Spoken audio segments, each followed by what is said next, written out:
Hello, hi, how are you today? My name is Margaret and welcome to my channel.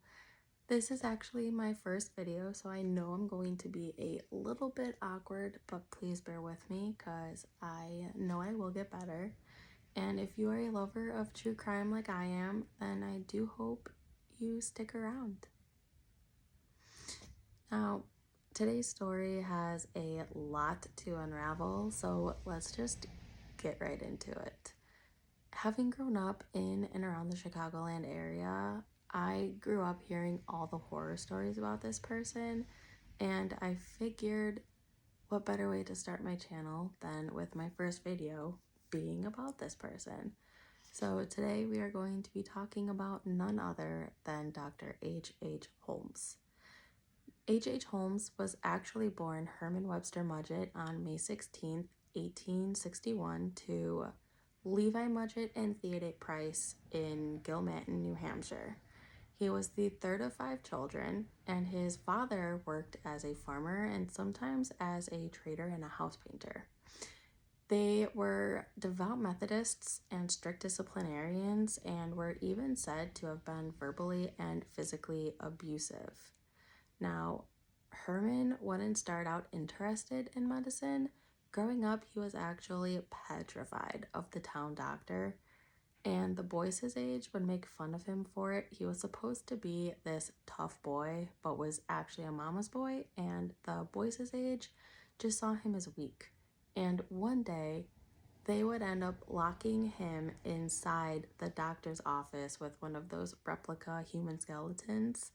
Nobody knows for certain what happened while Herman was locked in there, but when he was let out, he would say that he had a newfound fascination with the human body, and that at that point was when he decided that he wanted to become a doctor himself. Herman was said to be unusually intelligent at quite a young age and would actually excel at school. But his father, on the other hand, expected a lot from his children.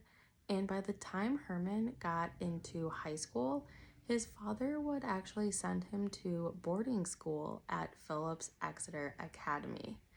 Now, Herman would end up graduating from the academy at 16 and set out on a mission to find a woman from a wealthy family so that he could go to medical school. Medical school was not cheap even back then, and Herman didn't come from money. His family was not very well off.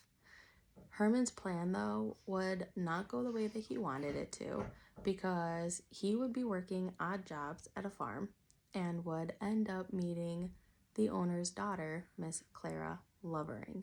Herman would let his heart win over his desire for money, at least for the time being, and the two would fall in love. And after a little over a year of courting, the two would go on to marry on July 4th, 1878. They would keep it a secret at first, and they would even live apart just so nobody would know. But it got to a point where they just didn't want to keep it in anymore. So they would go on and tell Clara's parents, and Clara's parents would approve. They liked Herman. They would even go and get Herman a job as a grocery clerk at Clara's uncle's grocery store. And then on February 3rd, 1880, about roughly almost 2 years after they married, they would welcome their son, Robert Lovering Mudgett. Now, it was around that same time, Herman would grow tired of working at the grocery store and would convince Clara that he would move back to his hometown of Gilmanton and assume an apprenticeship under a Dr. Nahum White. Dr. White specialized in human anatomy and was actually very well known at the time for carrying out these unusual and, quite frankly, gross dissections of the human body, and was actually the one to expose Herman to his first corpse. And at 18, after working under Dr. White for about a year, Herman would enroll at the University of Vermont in Burlington. Now, Herman wasn't making any money, so he ended up having to live at a boarding house that was actually owned by an old lady named Mrs. Brew. Now, it wasn't the best of situations, but Herman was just trying to make the best of it. And by that, he was living like he was single, like he wasn't married and had a kid, nothing. He would flirt so openly with Mrs. Brew's daughter that many people actually thought the two of them were dating. And after only a year at the University of Vermont, Herman decided that the University of Vermont just wasn't for him. He wanted to be a doctor. The money would be great, and quite frankly, he was just obsessed with dissecting human bodies. He would actually be caught hiding an infant's corpse under his bed at the boarding house. And you will see this as a pattern throughout this story. Herman would somehow explain it away. He would tell them, I'm doing homework, I'm just studying, I'm studying to be a physician after all. And they were just like, okay, that makes sense. If that were to happen today, we'd be like, what the fuck, and calling the damn cops.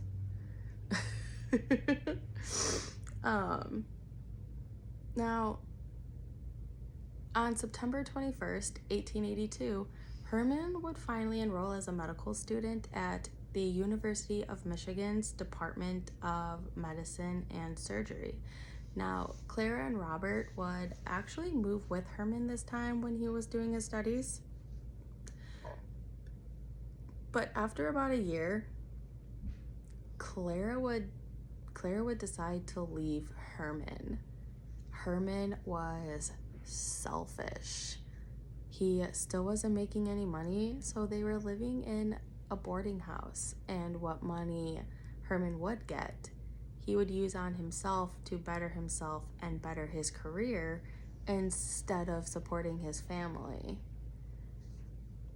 And quite frankly, a boarding house is not really a place you want to raise a child.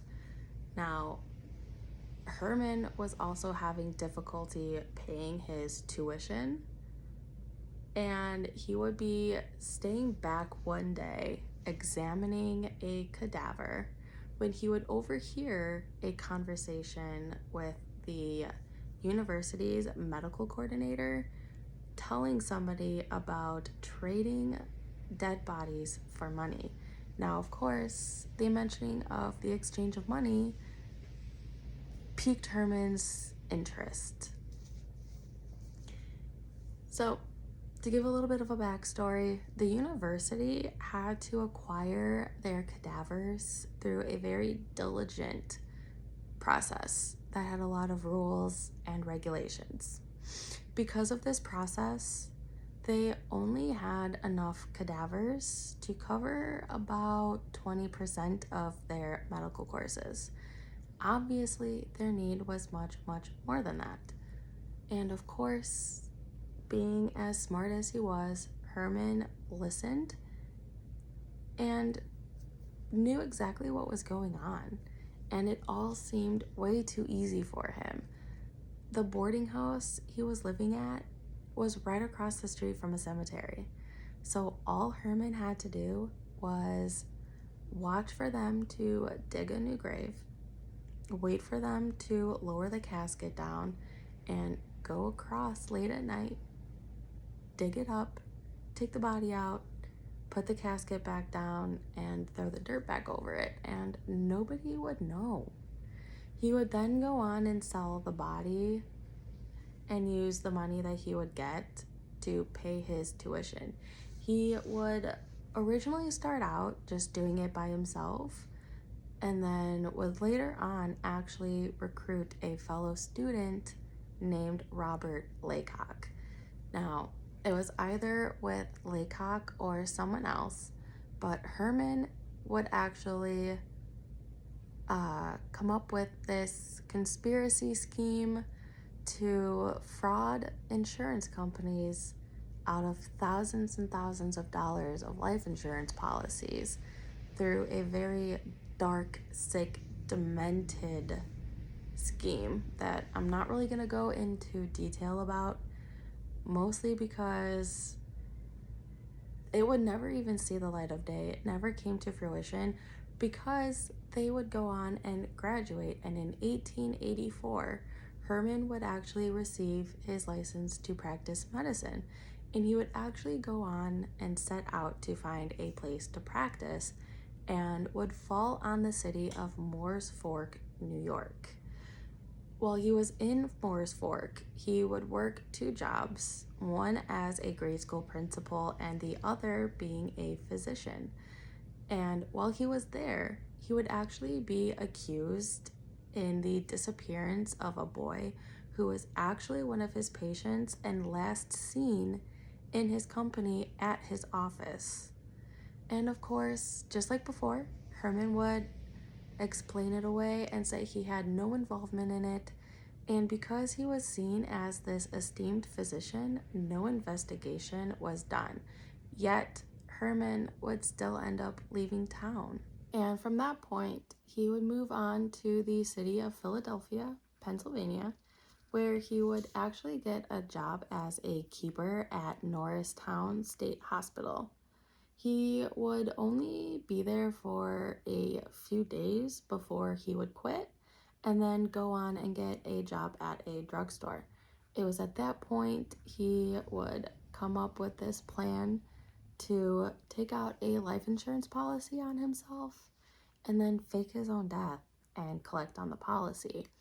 He would eventually pay off the policy, but before he could do anything with it, a boy would actually die from taking medication that he had actually bought from Herman at the drugstore.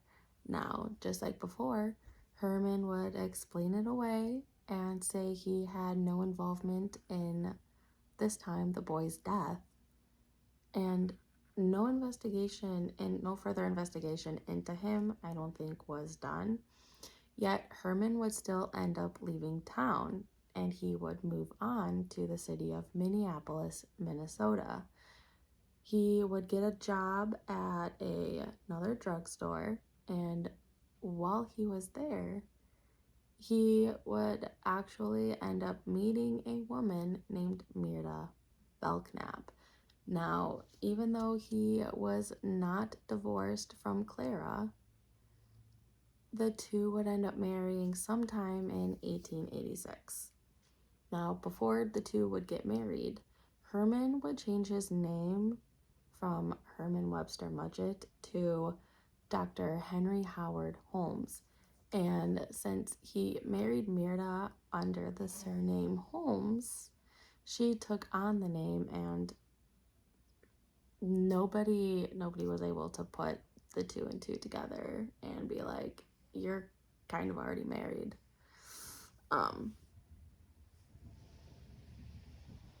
Now, he would go back to plotting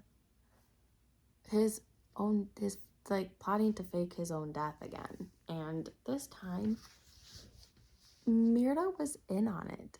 She had agreed to become the beneficiary on his insurance policy, and they would just end up splitting the money, which makes no sense because if you're married, it would be both their money. I don't know.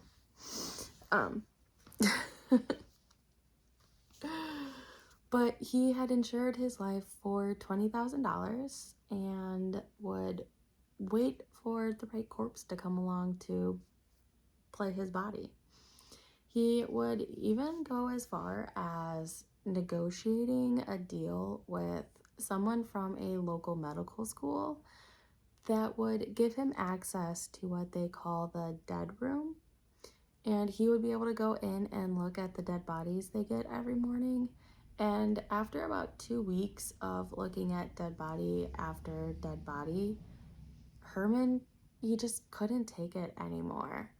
And it was at that point that later he would say made him want to take his own life for real. And he would actually go on to attempt but police would intervene and he would be sent to a mental ward for 2 months.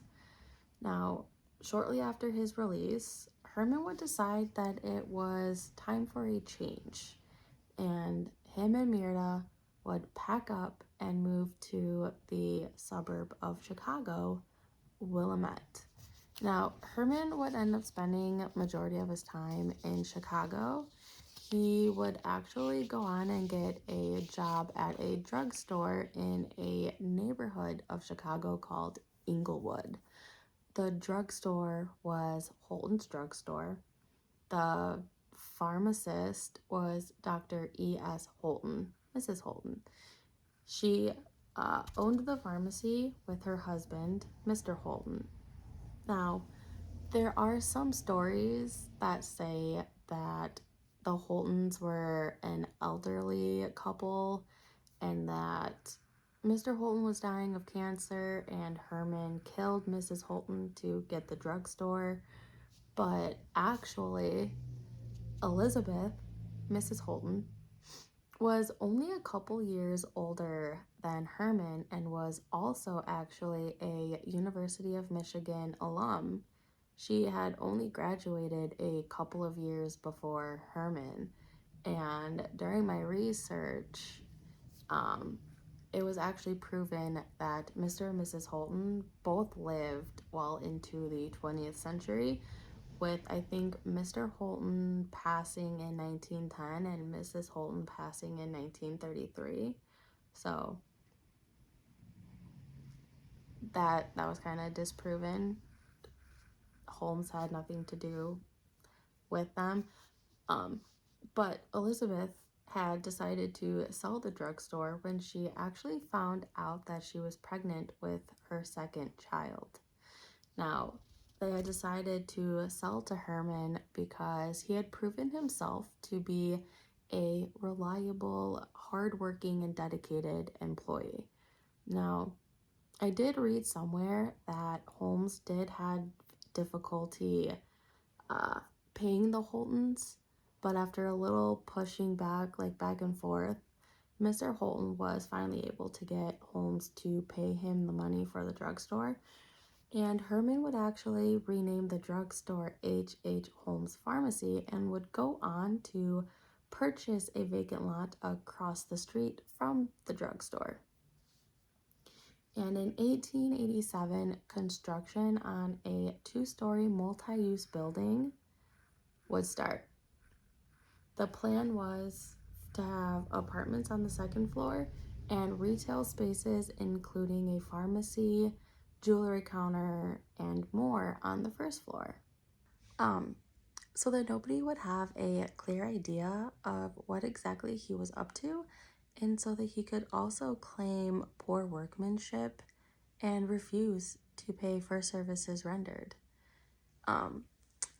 Holmes and Myrna would welcome a daughter on July 4th, 1889, named Lucy Theodate Holmes, and construction on the castle would be completed sometime in 1891. Holmes would place ads in newspapers offering jobs for young women, advertising the castle as a place for lodging, and even though he was still technically married to 2 women, he would place ads for himself claiming he was a wealthy man looking for a wife. He would hire women of a certain type, usually young, pretty, from out of town, experiencing independent city living for the first time. He was often said to have them photographed and display their photographs in his apartments. And because he is Holmes and loves a good scam, it was also said that purchasing a life insurance policy with Holmes or one of his aliases as the beneficiary on the policy was oftentimes a condition of employment. And when one of the women would go missing, which would happen on occasion, Holmes would say that She had simply grown tired of the city life and had gone back to the country, or that she had ran off with a young suitor to elope. He would correspond with a few, if not more, worried parents and assure them that he would keep an eye out for their daughters.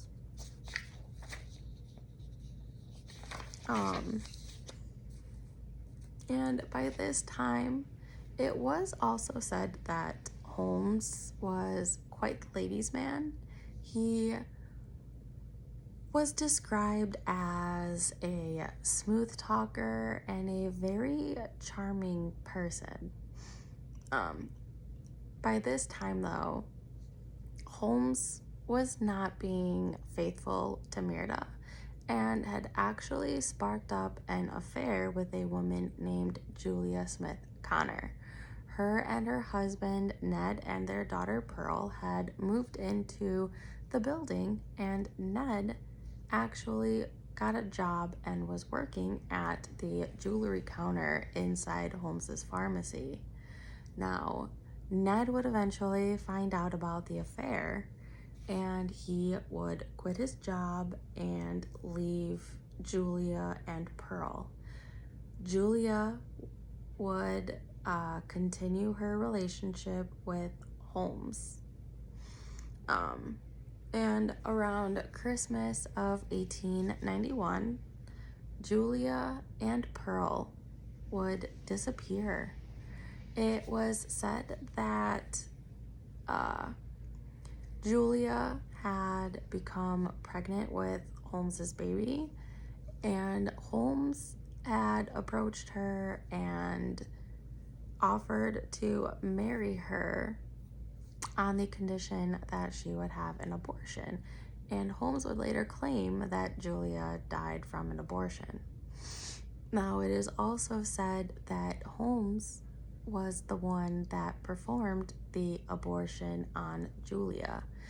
He also had later claimed that he actually poisoned little Pearl. Exactly what happened to the two of them, though, was never confirmed, and their bodies were never found. In 1892, Holmes would go on to add a third story to the building. He had approached investors and told them that the intended use was to use the third story as a hotel during the World's Fair, which Chicago had actually received the honor of hosting the following year. Now, some furniture suppliers had heard and found out that Holmes was hiding some of their materials in hidden rooms and passageways throughout his building, and they would actually go and search the building, and that search had made the news, which then resulted in investors pulling out. Now, Holmes, being Holmes, would actually go back and revert back to his means in college of making money by robbing graves, stealing bodies, and selling them for money. And he would use that money, I guess, to fund the construction. Although the third story was never finished and it was never used as a hotel during the World's Fair. Holmes would eventually make the acquaintance of a Mr. Benjamin Peitzel when he placed an ad in the newspaper looking for a carpenter. Peitzel was another petty criminal. He was also an alcoholic, but the two eventually became really close friends, and Benjamin would actually become Holmes's right-hand man in a lot of criminal schemes. In early 1893, a woman named Minnie Williams actually moved to Chicago, and Holmes had offered her a job at his building as his personal assistant. Now, the two were rumored to have sparked some sort of relationship, and Minnie had mentioned to Holmes that she had property in Fort Worth, Texas. And Holmes would go on to convince Minnie to sign over the property in Fort Worth to him, and he would eventually sign over the deed for the property to Benjamin.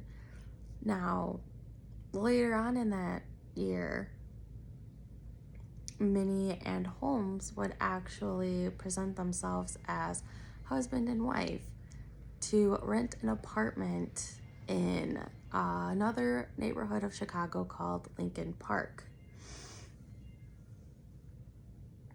And in July, Minnie's sister Nanny would come and visit and would write to their aunt that she had planned to accompany a brother Harry to Europe. And Minnie and Nanny were never seen alive again after July 5th, 1893, and they were also believed to have been victims of Holmes, but their bodies were never found.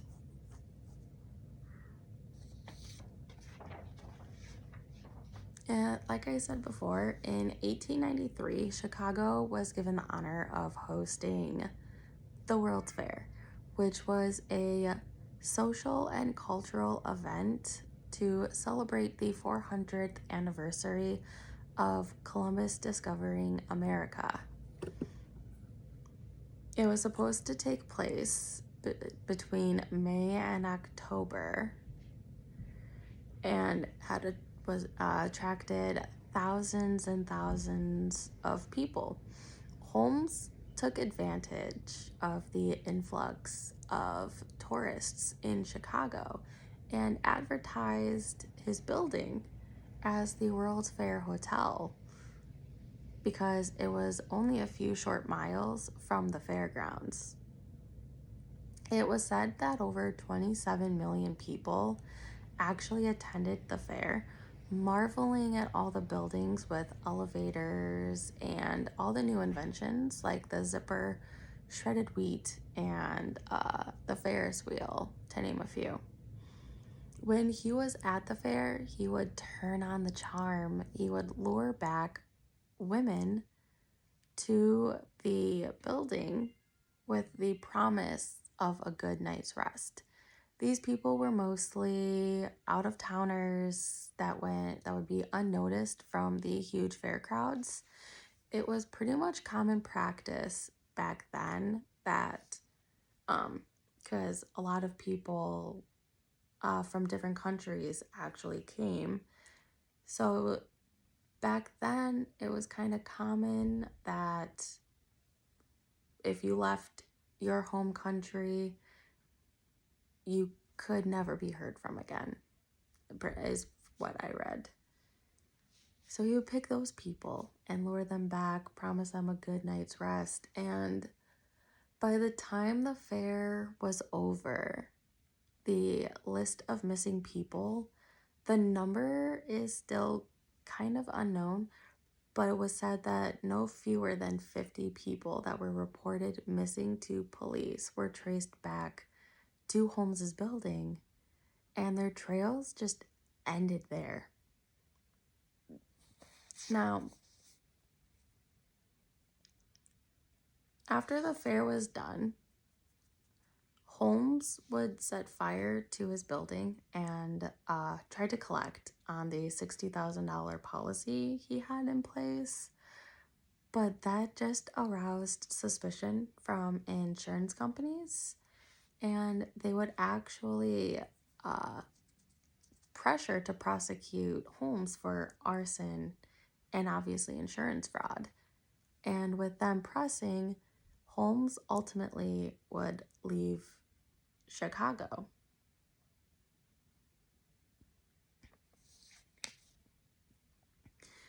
Holmes would then reappear in Fort Worth, remember, Minnie had property.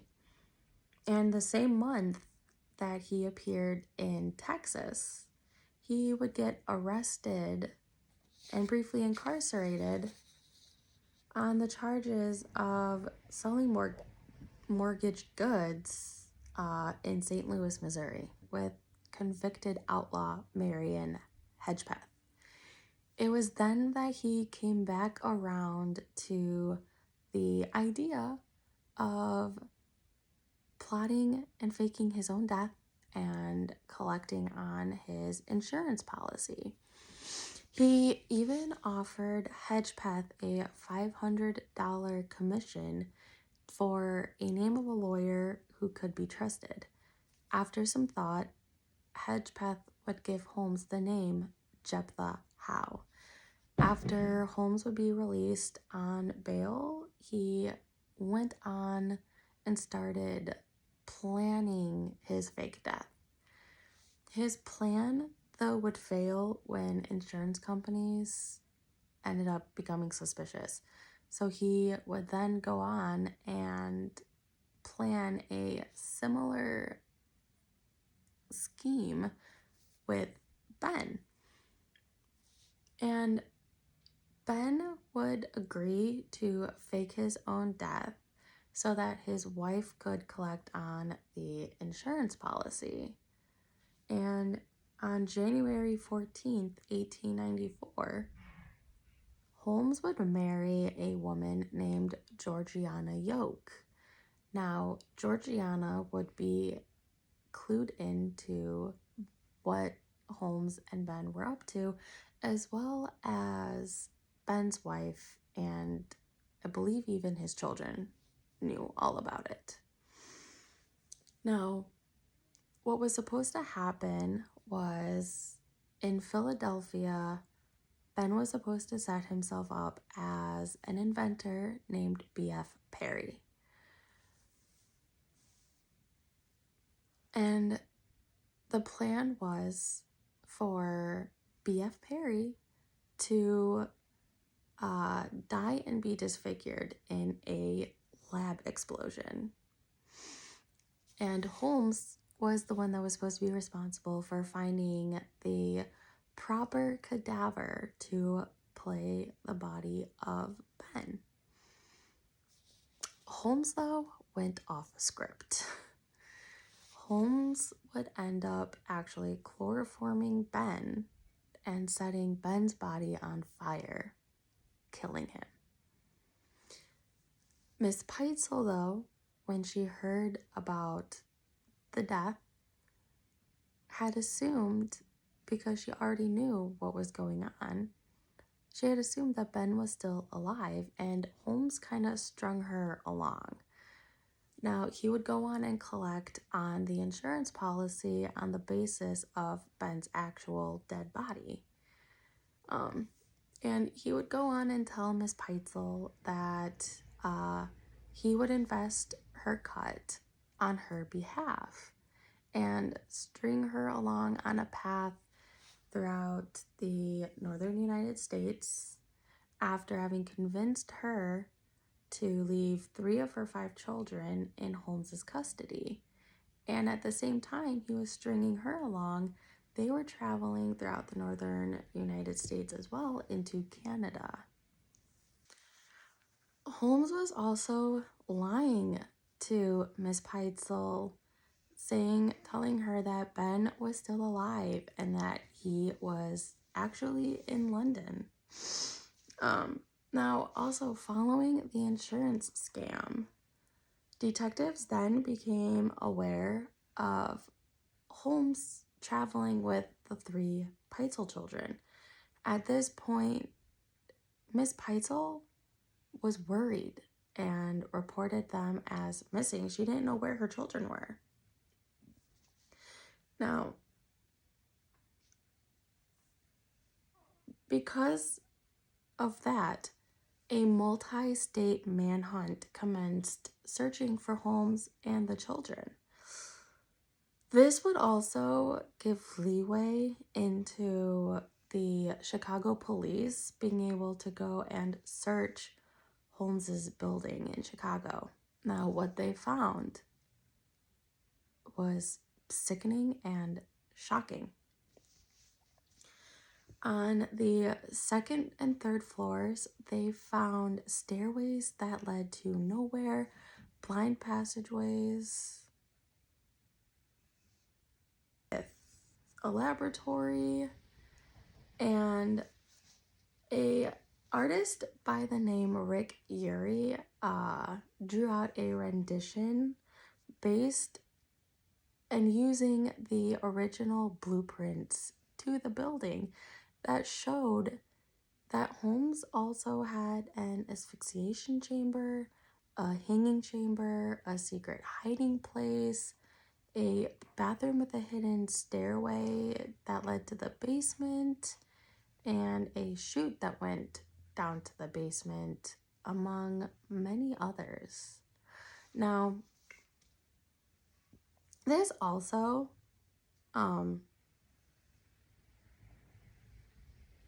brought in information off a confession that Holmes actually had made himself. And there were also dumbwaiters, I believe, that would bring bodies down so that they were unseen. There were also stories about how the police also went down into the basement and found vats of acid, jars of poison, and torture devices, and a bunch of other stuff, but that wasn't true. The basement was just a basement, typical for the late 1800s, low ceiling, unfinished. According to a report, the most that they found down in the basement was a gas tank with petroleum and a couple of bones. See, the way that Holmes actually got rid of the bodies was he had the chute that went from the second floor actually to the first floor, and the bodies would get dropped into a hidden room on the first floor, and that's where Holmes had his setup to dismember the bodies, clean the bones. He had a drum of acid and a drum of bleach where he would use the acid to clean the bodies and the bleach to whiten the bones. And then he would sell the skeletons for money. Now, it was also said that because Ben was Holmes's right-hand man, that he also actually helped Holmes take care of the bodies.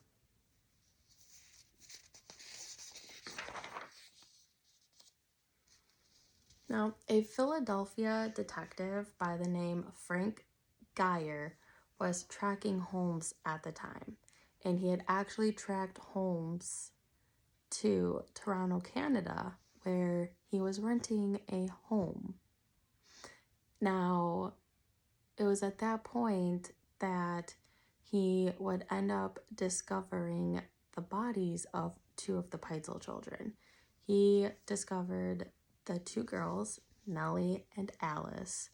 They were buried side by side in the cellar of the house. He would then track Holmes to Indianapolis, where it was said that he had visited a pharmacy and purchased drugs, and also to a repair shop to get knives sharpened. And it was those two, the drugs and the knives, that Holmes would use to murder and dismember the third Peitzel child, the boy Howard. His bones were found in the chimney of the house, the cottage in Indianapolis. Now, at this point, Hedgepeth was getting pissed. He had not received his money for giving the name of the lawyer. So Hedgepeth would then go and tell the police about Holmes's scheme, and police would then double their efforts in finding and locating Holmes. And on November 17th, 1894, Holmes's spree would come to an end when he was tracked to Boston and captured on an outstanding warrant for theft in Texas. See, authorities were quite suspicious, and Holmes seemed quite poised to flee the country with his wife Georgiana. Of course, during this time, Holmes would maintain the claim that he was innocent. And he would say that he was nothing but an insurance fraudster, admitting to defrauding insurance companies several times in college.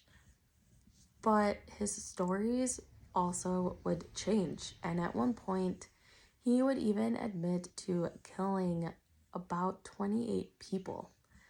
Now, also while he was incarcerated, he would get paid $7,500 for his confession in exchange for a confession by the Hearst newspaper. Now, his confession was found out to be composed mostly of lies. Holmes would give various contradictory statements and accounts of his life, initially starting off claiming that he was innocent, and then later on would claim that he was possessed by the devil. He was even quoted saying, "I was born with the devil in me. I could not help that I was a murderer no more than a poet can help the inspiration to sing. I was born with the evil one as my sponsor beside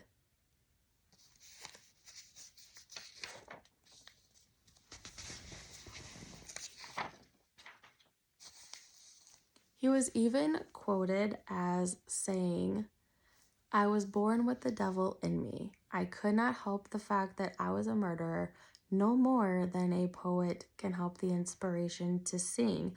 I was born with the evil one as my sponsor. Beside the bed, I was ushered into the world, and he has been with me since."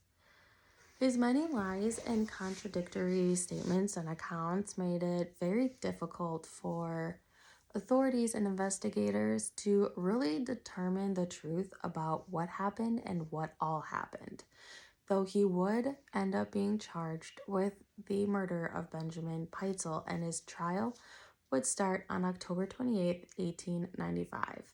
He would refuse the court-appointed attorney and represent himself, which never really goes over quite well. According to one account of the trial proceedings, after a morning of testimony on bodily fluids and decomposition, Holmes stood up and addressed the court, saying, "I would ask that court be adjourned for sufficient time for lunch." Because nothing screams "I'm freaking starving" than hearing about body decomposition. Yum. His trial would conclude on November 2nd, 1895, and he would be found guilty and convicted for the murder of Benjamin Peitzel and ultimately be sentenced to death by hanging. It was said that leading up to his execution, Holmes remained calm and amiable, showing very few signs of fear, anxiety, or depression, and the same thing was said about Holmes being walked to the gallows. And it was also said that Holmes had said to the person in charge of securing the noose around his neck to take your old time, man. Don't bungle it. Some heartfelt sentiments, I guess. Now, his last words were reported to be him still maintaining his innocence, or going back to maintaining, claiming he was innocent, and stating that the killer was still out there. Now, Canada and Illinois had also tried to extradite Holmes to charge him for crimes committed there, but it wouldn't go far, and his execution stayed in place in Philadelphia. And on May 7th, 1896, Holmes was hung. Now, it was said that during the hanging, Holmes's neck didn't snap and he was essentially strangled and suffocated to death. He was seen slowly twitching for over 15 minutes, and about 20 minutes after the trap had been sprung, he was officially pronounced dead. Now, Holmes had asked for his coffin to be contained in cement and buried about 10 feet deep. He was concerned that grave robbers would come and steal his body and perform dissections on it. But he would then go on and be buried at Holy Cross Cemetery in Philadelphia. But his story does not stop there. Shortly after his execution, the detective, Frank Geyer, that tracked down the Peitzel children, became gravely ill. The warden from the prison that Holmes was incarcerated in committed suicide. The priest that read Holmes his last rites died of mysterious causes, and the district attorney's office burned down, and a photo of Holmes was said to have survived unscathed. People were calling this the Holmes curse. Now, you're probably also now wondering what happened to the infamous murder castle. The castle was gutted by fire in August 1895, but the building itself had actually survived and remained in use until it was torn down in 1938 to build the now Inglewood branch of the United States Postal Service. Some post office workers and even some customers have reported strange noises and sights, and even some Chicagoans have reported that their dogs won't even walk on that side of the street. In 2017, after allegations were circulating that Holmes had actually escaped execution, his body was exhumed. Because his coffin was contained in cement, his body didn't decompose normally. His clothes were almost perfectly preserved, and somehow his mustache was still intact. The body, though, would be positively identified as Holmes from his teeth, and he would be reburied. Also in 2017, his great-great-great-grandson would toss around the claims that Holmes was also actually Jack the Ripper. You can see this play out in the documentary American Ripper. I watched it. It was pretty interesting. Along with my research, that had also been brought up, and there's some discrepancies between when Holmes was killing and when Jack the Ripper, when they both started killing. It doesn't quite line up. But he had claimed that during his U.S. spree, Holmes fled, or after his U.S. spree, Holmes then fled to London and continued his spree. But like I said, during my research, there's some discrepancy between the two starred killing. But ultimately, that is the story of H.H. Holmes. He was a sick, deranged evil man that I honestly don't think had any good intentions with anything he did. Now, I would like to know your thoughts down below. Do you think he was responsible for all the things he was accused of, like the disappearances of Julia and Pearl and Minnie and Annie? Let me know your thoughts below. And also, let me know if there is someone you would like to hear me talk about next time. And I will see you guys in the next one. Bye.